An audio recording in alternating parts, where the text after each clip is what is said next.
Saya khawatir kalau Anies sampai menjadi presiden dan buku sejarah akan ditulis ulang bahwa tidak pernah ada pecatan menteri yang di PHK karena memang tidak bisa kerja. Oh no, ini Indonesia, oposisi tanpa isi kepala. Oh no, ini negara gua, oposisi gak ada otaknya. Bangsat! Yo, what's up? Apa kabar kadal gurun se-Indonesia? Ya, kita satir lagi sampai melintir. Hari ini anggaran habis buat Formula E. Ternyata warga DKI masih banyak yang nggak punya WC. Panik karena anggaran nggak ada. Pemprov akan membuka donasi untuk urusan BAB. Ya, warga DKI bingung dengan sumur resapan yang jadi bahan tertawaan. Ini gubernur seiman memang nggak bisa kerja dan cuman baca doang. Di kasus Formula E, Anies mencoba menyeret-nyeret Jokowi lewat Bamsud. Mendadak Anies dapat gelar gubernur terbaik di Indonesia versi Metro TV. Ampun Bang Brewok, ada-ada aja. Ya, beredar video.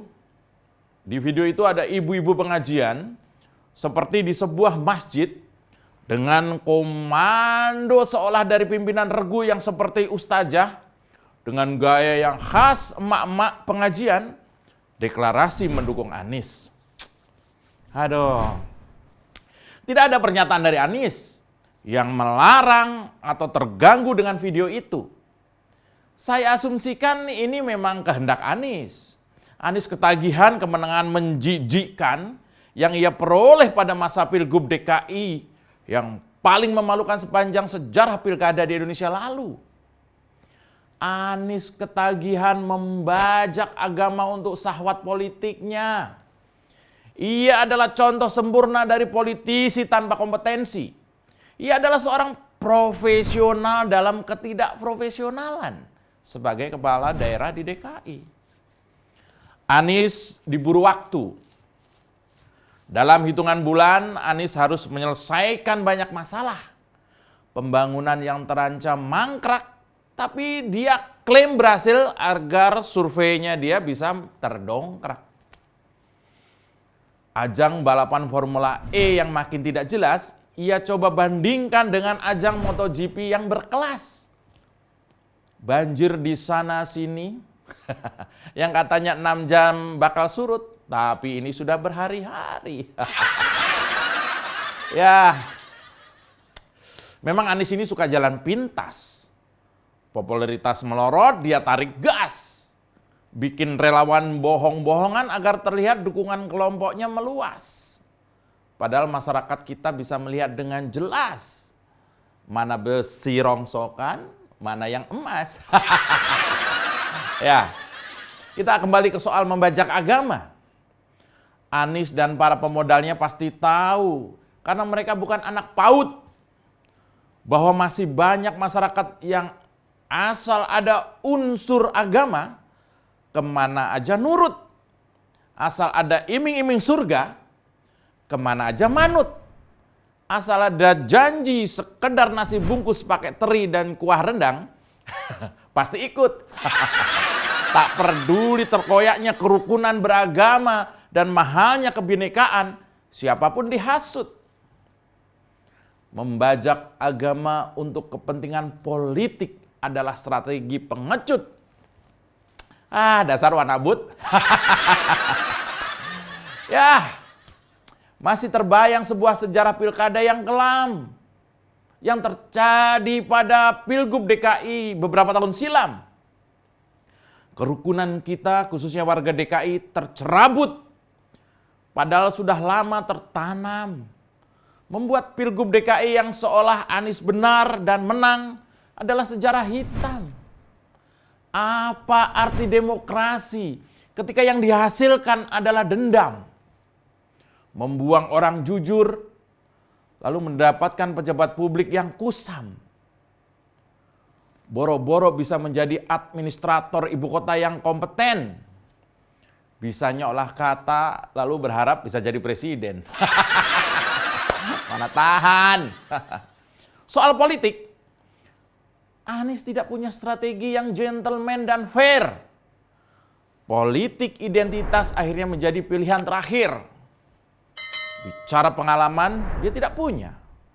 Bicara soal memanfaatkan agama, oh dia jagonya.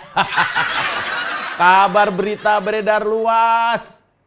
Dia adalah kesayangan Om Kumis, tipis, politisi sekaligus pengusaha berkelas.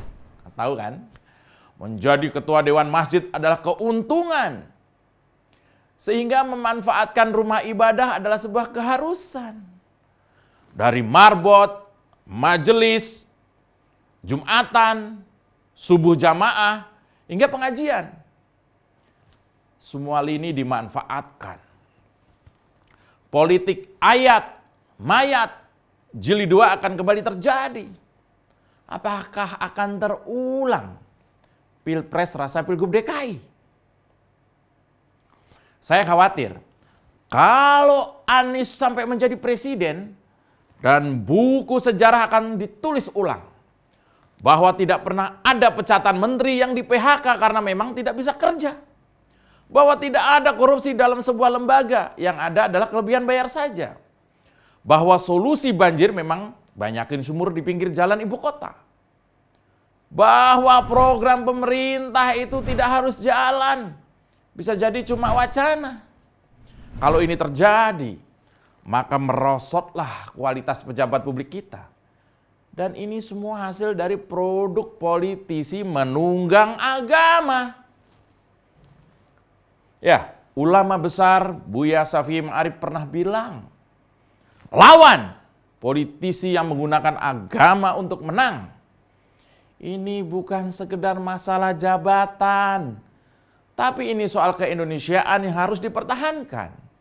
Menghalalkan segala cara untuk kedudukan, jabatan, kekuasaan dengan mengorbankan persatuan adalah tindakan arogan, tidak bertanggung jawab, dan membuat bangsa kita menjadi tertawaan. Ya, kalau hanya Anies yang ditertawakan, itu sudah biasa. Kalau hanya MUI yang dibully, paling kelar besok atau lusa. Kalau EPI, HTI, atau ormas terlarang lainnya, rakyat sudah tahu dan muak semua. Kecuali yang kurang akal, kurang waras, mudah dihasut, dan kaum intoleran mabuk agama. Jangan sampai mereka tumbuh kembang di Indonesia. Cari pemimpin pemerintahan itu bukan pemimpin satu agama. Siapapun yang membaca agama untuk keperluan politik, kudu disunat titiknya. Ya, saya Mas Jopre, juru bicara oposisi 69. Jilat bawahan, tekan atasan. Sedikit disenggol lapor polisi, padahal doyan nyenggol tanpa basa-basi. Orang ngebanyol kok disomasi. Oh sial, semua salah Jokowi. Oh no, ini Indonesia, oposisi tanpa isi kepala. Oh no, ini negara gua, oposisi gak ada otaknya.